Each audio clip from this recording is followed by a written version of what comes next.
Welcome friends, welcome YouTube channel Shiv consultancy की YouTube channel में आप सभी दर्शकों का बहुत ही हार्दिक स्वागत है। आज एक ऐसा टॉपिक कि जिसके बारे में सब लोग वेट कर रहे हैं या सबको जानने की थोड़ी सी उत्सुकता भी रहती है कि एग्जैक्टली अगर हम हाउसिंग सोसाइटी में रहते हैं तो हमारे राइट्स क्या होते हैं। उसके साथ कुछ रिस्पॉन्सिबिलिटीज़ भी आती है, लेकिन सबसे पहले राइट्स क्या होते हैं वो जानना बहुत ज़रूरी है। तो एज़ पर बायलॉज नंबर 22 में मेंबर्स के राइट्स डाले हुए हैं और उसके साथ साथ ही उनको क्या क्या करना चाहिए वो भी डाला हुआ है। तो उसको हम यहाँ पे वीडियो फॉर्म में लेके आए हैं ताकि लोगों को समझने में आसानी हो, और जितना काम का है उतना ही पॉइंट्स यहाँ पे डाला हुआ है। तो चलो वीडियो की शुरुआत करते हैं।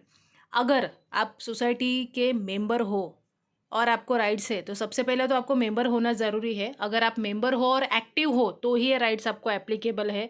अगर आप डिफ़ॉल्टर में हो या फिर आप अटेंड नहीं करते हो मीटिंग्स, नॉन एक्टिव मेंबर हो, तो ये सारे राइट्स आपको एप्लीकेबल नहीं होते। तो पहले आपको एक्टिव मेंबर होना पड़ेगा और आपका आउटस्टैंडिंग को क्लियर रखना पड़ेगा। ये सबसे पहली कंडीशन है। जब भी आप मेंबर हो तो आपको audited balance sheet, audit report और जो सोसाइटी के रिकॉर्ड्स है वो जानने का, वो चेक करने का आपको अधिकार मिलता है, राइट्स मान अधिकार। तो ये सारा अधिकार आपको मिलता है।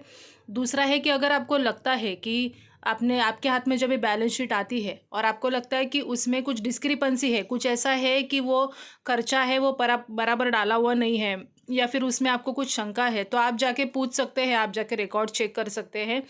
एजीएम का जब भी नोटिस दिया जाता है और 14 दिन का वेटिंग का पीरियड रहता है, उस केस में भी 14 दिन ये सारा अकाउंटिंग ओपन रखा जाता है, और अगर मेंबर को कुछ क्वेरी है तो वहाँ पे जाके वो चेक कर सकते हैं। वो सारा अधिकार मेंबर को दिया जाता है।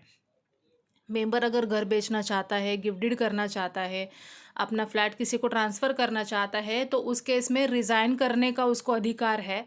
लेकिन वो रिज़ाइन करने का भी उसको फॉर्मेट दिया हुआ है बायलॉज़ में, तो वो बायलॉज़ के नंबर को, उसके फॉर्मेट को यूज़ करके ही वो रिज़ाइन कर सकता है, वो अधिकार उसको है।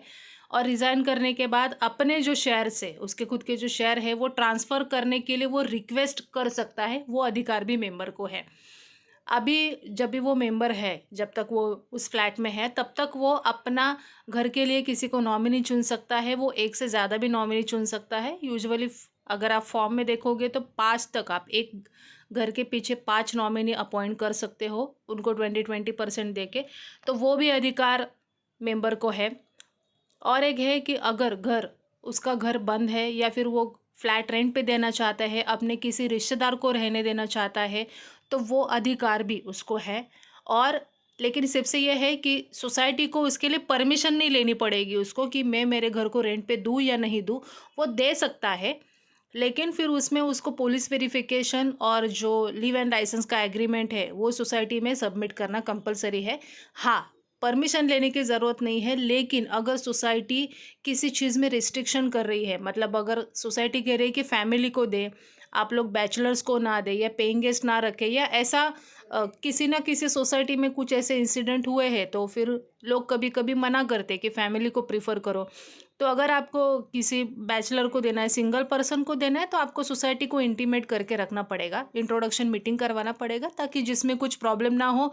वो अगर सोसाइटी को कॉन्फिडेंस आता है तो वो लोग ऑब्जेक्शन नहीं लेते। तो इस केस में आपको थोड़ा सा पहले इंटीमेट करके रखना ज़रूरी है, लेकिन अधिकार है उनको अपना फ्लैट रेंट पे देने के लिए। एजीएम की मिनट्स मिलने का अधिकार है।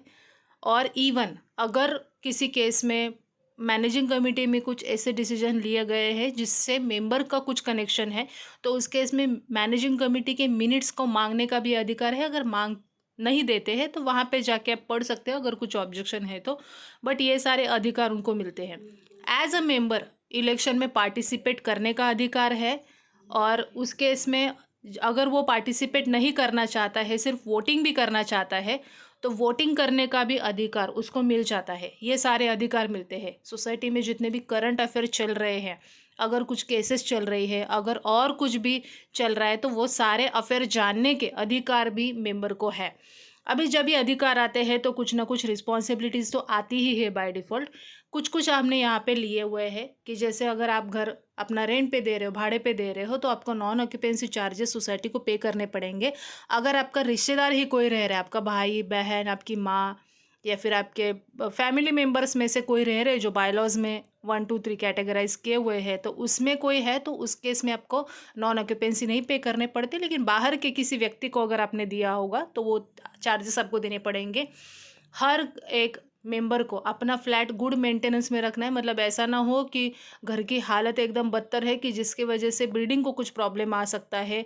वो सारे अगर बहुत सारे क्रैक्स है घर में, डैमेजेस है इंटरनल, और जिसकी वजह से कुछ इंटरनल मतलब नीचे वो जाने के चांसेस है, तो ऐसा ना हो, तो वो सारे ख्याल मेंबर को रखना है।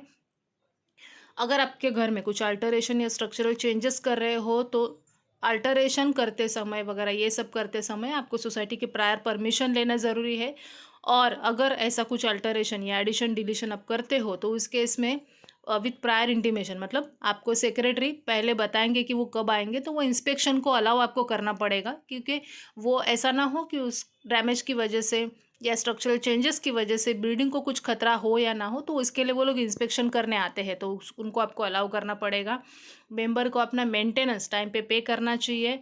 मेंटेनेंस को सारे जो मेंबर्स को जो भी जनरल बॉडी मीटिंग्स होती है, स्पेशल जनरल या इमरजेंसी जनरल बॉडी मीटिंग, वो मीटिंग सारे अटेंड करने चाहिए, ताकि जितने भी अफेयर चल रहे हैं या जो भी डे टू डे कुछ ना कुछ हो रहा है या कुछ मेजर डिसीजन से जो मीटिंग्स में लिए जाते हैं तो मेंबर ये मिस नहीं करेंगे। तो इनकी रिस्पॉन्सिबिलिटी है कि वो सारा उनको अटेंड करना चाहिए। और इवन सोसाइटी के जो डिसाइडेड रूल्स है वो सारे मेंबर्स को फॉलो करना चाहिए। तो ये सारे रिस्पॉन्सिबिलिटीज़ आती है मेंबर की। तो जब ये राइट्स है, रिस्पॉन्सिबिलिटीज़ भी हमने बताया कि जो शॉर्ट में है और जो काम की चीज़ है।